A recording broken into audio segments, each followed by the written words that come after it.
Hi guys, this session we'll be talking about One Holland V residences. As you can see, I think this concept looks good. It's like an integrated, just that it's not like a really full integrated kind, like a wood lay residences that sort, but more of like a mixed use development. You got your residences, you got service residences, office, retail.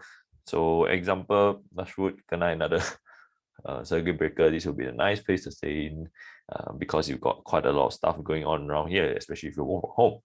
But anyway, let's move on. Disclaimer, whatever I share here today is just based on my own point of view and my own research doesn't represent any other people. So let's move on.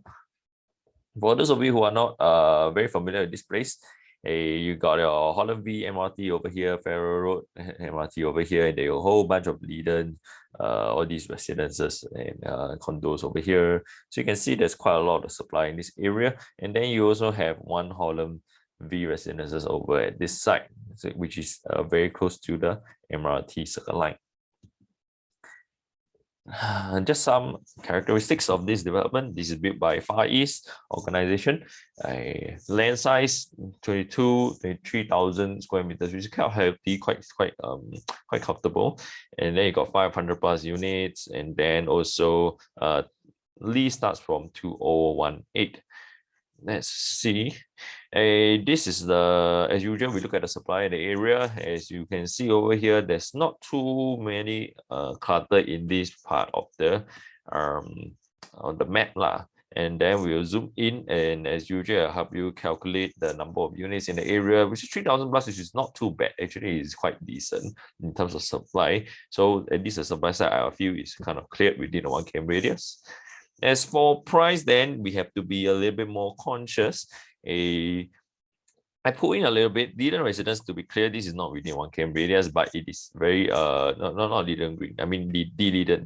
Leiden is 99 years. So I feel it's more comparable lah. And then Rochester is also within a 1 km radius. Of course, it's much older in this sense. And then you got this one, these two are within a 1 km radius. So we compare them, and you can see nearest competitor when One Holland Village was launched back in 2019. Then you have hold on, then you've got Leiden Residences at that point, because Leiden Green wasn't launched yet. Leiden Residences was at here. Right, so the gap was almost about 600 PSF wide. I feel it's a little bit too big. That is my concern over here. And over time, obviously, I think we kind of expected that Leiden Residence caught up. And I think, to be clear, Leiden Residence is a premium sort of a condo lah. And let's not talk about that. Leiden Green, on the other hand, was launched almost at the same price. This is quite close. Can walk to MRT. It's not like close, but still can walk to MRT for sure. Then it's a freehold. And also quite a large development, and hence to be launched slightly below Holland V at that point, I think it's a little bit it poses quite a bit of threat to One Holland V lah. And then not to mention that you've got this guy 99 year and this guy 99 year in the area, so not exactly within 1 km, but still within that area. And because both are 99 in a freehold area, and that's my main concern for this. That time, the Leiden was trading at about 1,005, 1,006 PSF. So that's like over a gap of over 1,000 PSF for something that is only going to be 11 years apart in terms of age.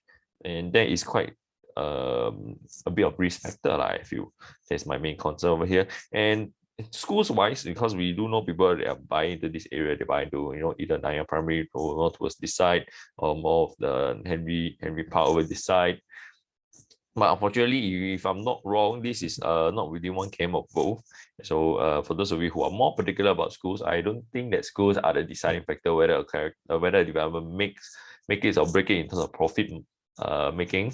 But definitely for those of you who are wondering, then this may be something you may want to take note. And when it comes to master plan, we can see over here, we want to take a look whether there are empty plots in an area. You've got two main pieces directly opposite, but it doesn't mean that every time you see all empty plots, means next time it's going to appreciate. Because ultimately it's about entry price. If the development is being launched at the premium price, then upcoming lands, if their break even is not that high, and will their developer be forced to price it at a way higher premium in order to match yours. I think, and definitely if you want something that is going to be much cheaper than you, then the price is normally expected to be much higher. But if they end up lower, then they will end up killing you. And that's why it is very important to be able to know what are the margins involved in order for us to monitor and decide whether it's a good development, whether it's going to be helping you to make money next time, these empty plots. And so far I only look at these two in a immediate margin, but if you take a look at how much is launching right now, I don't think it's too optimistic at this point, but hard to say because ultimately we also need to monitor the market. We never know how much the market is going to move in the next 3 to 5 years. And so let's see. In terms of master plan, I'm not too sure yet. And as I mentioned just now, I think Liden, same thing, 99 versus 99. The gap is a little bit too big for comfort for 11-year condominium, for 11-year age gap in terms of these two condominium. And that is my main concern over here. And if we shift back to another place which I previously touched on, you've got the Hillview area, you've got a Midwood, the Helia, and also the Kingsford Hillview Peak, three of them 99 in a freehold cluttered area. Then what will happen? You've got the Helia coming down, you've got Kingsford Hillview Peak going sideways, and then you've got your Midwood, and as you can see, Midwood has what is launched at quite a premium, and will it be able to go higher next time for people to exit at this point? I think it really depends, because they are 99 in a freehold area generally tend to not perform well. Okay, I think I've said I've brought quite a few examples in my previous video. So if you are unclear, you can always check with me. If not, then you can still take your time to go and watch those videos. Anyway, as you can see, the ones that benefit in the end are those they are freehold in that area. But doesn't mean that all freehold in the area will make money. No, we need to know what kind of characteristics to look out for. Okay, so verdict today I think is going to be a short example.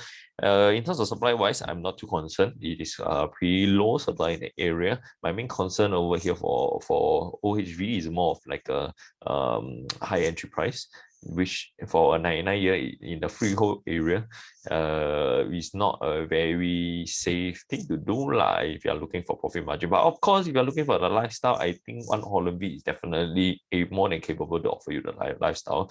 The developer is established in that sense, in terms of experience. But in terms of let's say you want to make money, then I would say probably not the kind of place that you want to put your money in.